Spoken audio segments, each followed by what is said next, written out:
sa bawat listen, bawat You're isa.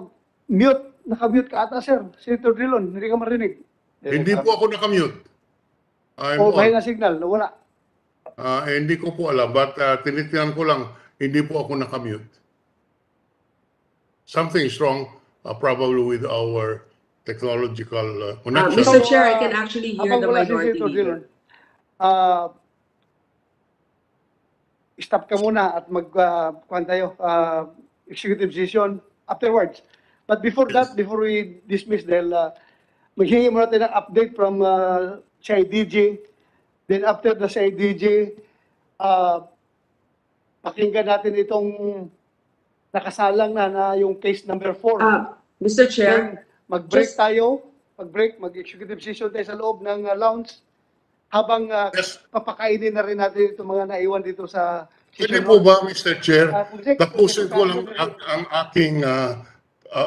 can I just... So, can I just... CIDG, you have any update? You have the floor. Yes. Yes, Mr. please. Chair, Yes, I sir. don't, To the Honorable Chairman of this committee, Senator Ronald De La Rosa, sir, and to the other Honorable Senators. Magandang umaga Sandali po, lang, sir. kabilis ng turnover ninyo. Yes, sir. Yeah. First hearing, the director of CIDG is General Pero. Now, Yes, sir. ikaw na naman.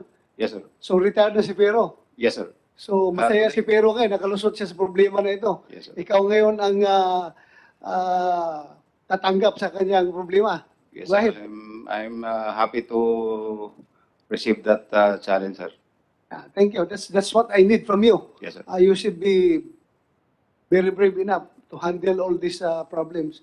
Yes, sir. Continue. Because I've been with the CIDG for a long time, sir.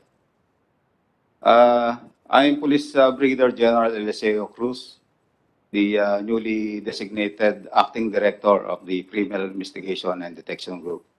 I just assumed my position, sir, last March 2 this year. And I'm going to present to you the updates of the investigation that the CIDG has conducted for the 31 missing persons. 31, Missing persons, sir. pero last count natin, 34, di ba? Yes, sir, but we are only handling 6 cases wherein 31 persons. Oo, pero huwag niyo pabayaan yung, Yes, sir. yung 2 cases na involving 3 biktima. Yes, sir. We are Because also isa mong related rin yun, di ba? Yes, sir. We are also coordinating with the other PROs which are I handling. suggest, hawakan mo na dahil sabi man ng Chief PNP. Yes, sir. Hawakan mo lahat yan.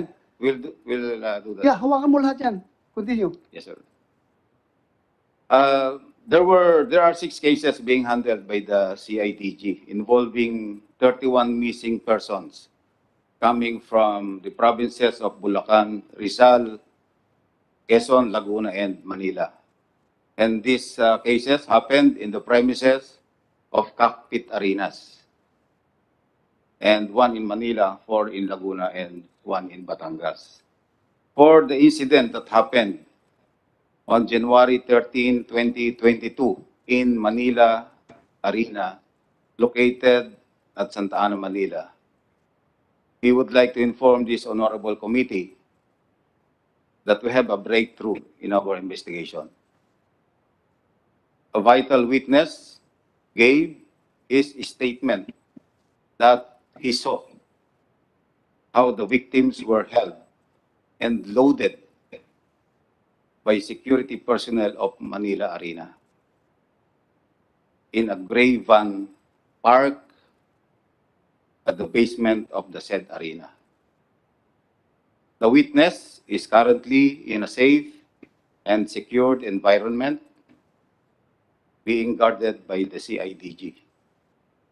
There are 14 persons involved in this case that the witness implicated, and he positively identified 6 suspects, and 8 are still unidentified. For the incident believed to have happened in Santa Cruz, Laguna, on January 13, 2022, considering the statements of their families that victims went to Santa Cruz, Laguna, Cockpit Arena on the said date, but failed to return home and remain missing until this date. And despite being missing, bank withdrawals from the ATM account of one of the victims, Melbert Santos, was recorded at BDO Lipa City Branch and is now being investigated by the CIDG.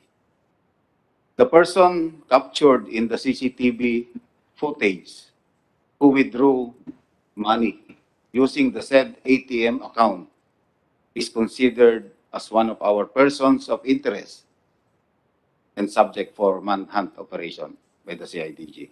So you mean to say, manhunt operations, identified na ninyo? Yung tao Actually, na sir, yun. that's just the word that I use, but we are actually identifying, and once we identify, of course, we have to take appropriate actions on how we take custody about this person or file appropriate charges in court, sir. Okay, continue.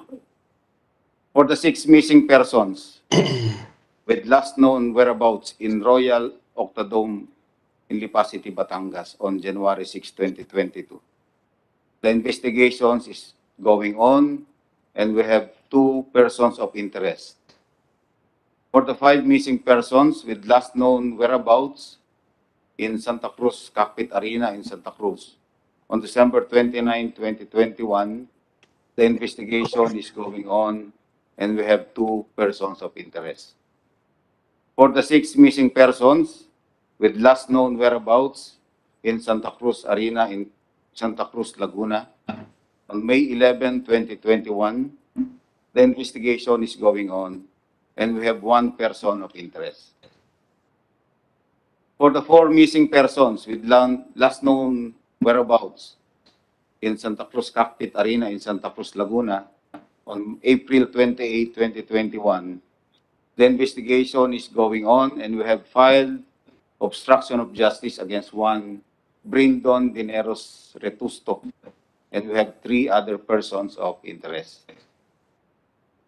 These are the updates of our investigation, and we are conducting continuous backtracking to gather more evidence and witnesses for the eventual solution of these cases. And we are sure, sir, the Honorable Committee, and of course the Filipino people, that the PNP will pursue this investigation to its fullest, leaving no stone unturned until we ferry out the truth and serve justice. Thank you very much, Your Honors.